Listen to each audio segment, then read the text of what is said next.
What's up, motherfuckers?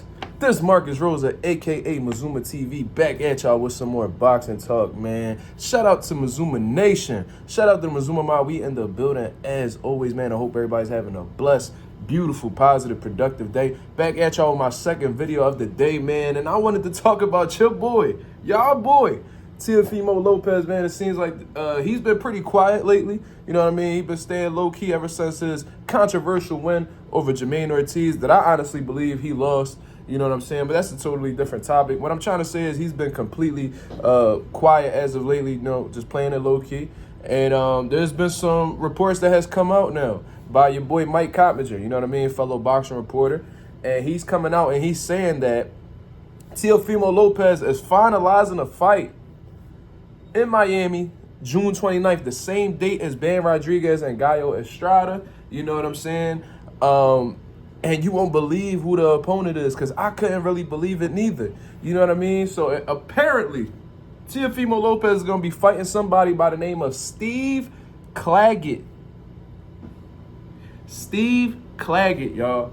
Never heard of this dude a day in my life, but that seems like the next possible opponent for Teofimo Lopez. And it's going down in Miami, June 29th, according to Mike Coppinger, man. So let's really talk about it, because like I said, I have no idea who Steve Claggett is. I don't even know if I'm saying his last name correct, but it seems like that's who he's going to be rumbling soon. So I did some research on him. You know what I mean? I checked first. I was like, this has to be somebody who's ranked in the WBO, being that Teofimo Lopez is the WBO junior welterweight champion. I looked through the rankings. I'm scrolling down. I find Steve Claggett ranked number 13. So he's not ranked in the top 10 at all. You know what I mean? This isn't a mandatory. This is nothing like that. This is somebody who is ranked barely in the top 15 in the WBO rankings, man.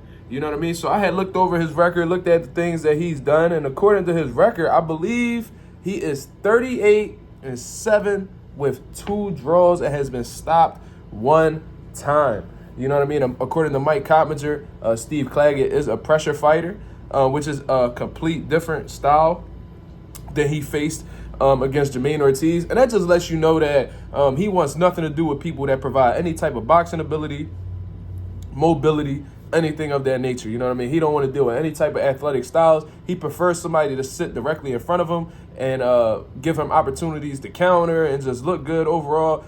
He is back on his diet of flat-footed fighters, like my guy Anonymous said in the group chat, you know what I mean? And I agree 1,000%, you know what I mean? Teofimo Lopez, he's shown time and time again that he struggles against that particular style. We've seen it against Sandor Martin. We've seen it against Journeyman, man. He has a strong inability to cut off the ring.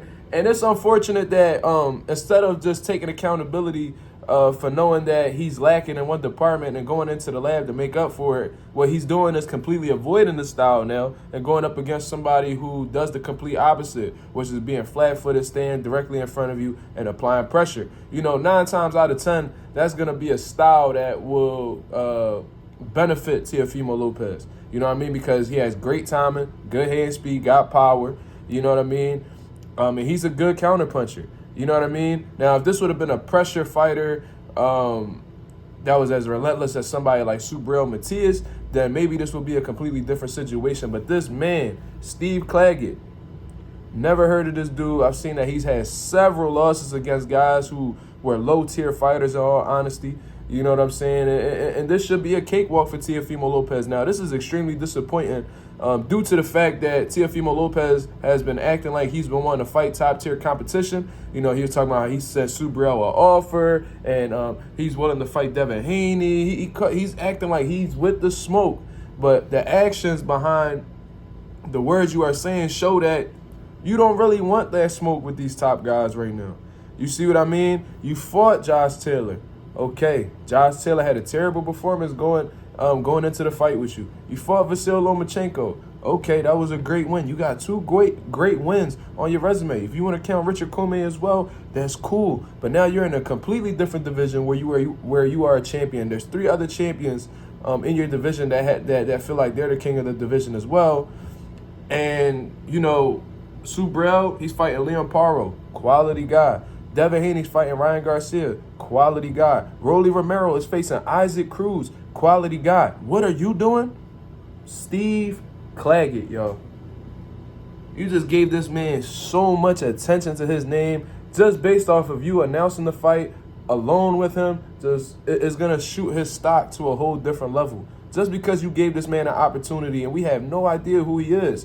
I haven't seen any fight footage on this man at all. You see what I mean? I don't know exactly where he's from. You know, I don't know exactly what his best punches are, if he has power. I have literally no fucking idea who this man is, man. So definitely some homework for me to do. And I hope that these reports are totally false at the end of the day, because if this is Teofimo Lopez's next opponent in Miami, June 29th, man, ain't nobody tuning in to watch that shit, man. I'm going to go watch Ben Rodriguez fight Gallo Estrada. You, how dare you pick the same fight date as a great fight like Ben Rodriguez and Gallo Estrada, and you bring on a bum-ass opponent like Steve Claggett, who's not deserving of a WBO title shot. You got guys like Jermaine Ortiz that you can easily rematch on your rankings. You have Jose Ramirez on your rankings. You have Arnold Barbosa on your rankings. There's so many different guys in your rankings right now, but you choose to fight the bottom of the barrel, man. It's absolutely embarrassing, man. It's inexcusable. And I need to talk to my guy, Low Nose Boxing, man, because he's a Teofimo Lopez fan. I want to see this man justify Teofimo's actions. You know what I mean? Which I'm sure he'll hold Teofimo accountable. You know what I mean? Because there's literally no way, no fucking way, bro, that you could defend this opponent's selection, man. Another thing that I noticed, he said that his next fight will be in Honduras. Absolutely false. This man is completely deceiving his fans. You know, he says one thing and then turns out he's going to do something else. I knew it was cap off of the rip. You know damn well Top Rank isn't going to sanction. They're not going to have no type of fight in Honduras because they're not going to be able to generate the revenue that they want. You know what I mean? Honduras is not known for boxing. You know, I've seen only a handful of professional Honduran fighters, and Teofimo just happens to be the most popular one. You know what I mean? I don't know if it'll make sense financially to stage a fight over there. I was completely confident that wasn't going to happen next. And guess what? They fighting down south. You know what I mean? They fighting in Florida, and that's where they're going to be able to showcase they fight at, because it makes more financial sense. So he lied to the fans about fighting in Honduras. And I'm sure there's other things that he's continuously deceived the fans about that I can't really bring off of the top of my head right now. But, you know, he just goes against, it just lets you know that he's not his own boss. Teofimo sits here and acts like he's his own boss. He has a say at the table. He moves however he wants to move. He said he brought Bud Light to Top Rank and all this crazy shit. Teofimo, stop it, man. Stop it. You don't have your own say. You don't dictate where the fight is at. You're not this star that you pretend to be, man, and it's very apparent. And not only is it very apparent that you're not your own boss and you're not the star that you proclaim to be, but it's obvious that your handlers don't believe in you in terms of going up against the elite at the 140-pound division. I understand that everybody is occupied right now with different opponents. However, they could have easily given you somebody, right, Arnold Barbosa, you know, who's, you know, occupied on that undercard of Devin Haney and Ryan Garcia, but they could have easily gave you a better opponent. Come on, man. It's inexcusable. Raymond Mortataya, he's available. What's going on with that? Why not showcase what? I mean, I'm sure Shakur Stevenson would have a say about fighting. I'm sure he would take on a challenge of fighting Teofimo Lopez at 140 pounds. They both with Top Rank. Why they couldn't collab to make a fight happen?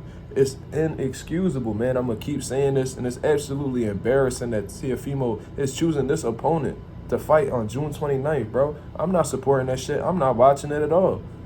You see what I mean? So that's my whole opinion on the situation, man. Y'all let me know what y'all think about this here. Teofimo Lopez, June 29th in Miami against the number 13 ranked guy in the WBO junior welterweight rankings, Steve Claggett, y'all. Y'all let me know what y'all think about this here. This is Mazuma TV. Thank you very much for tuning in. I'm out of here, man. Peace.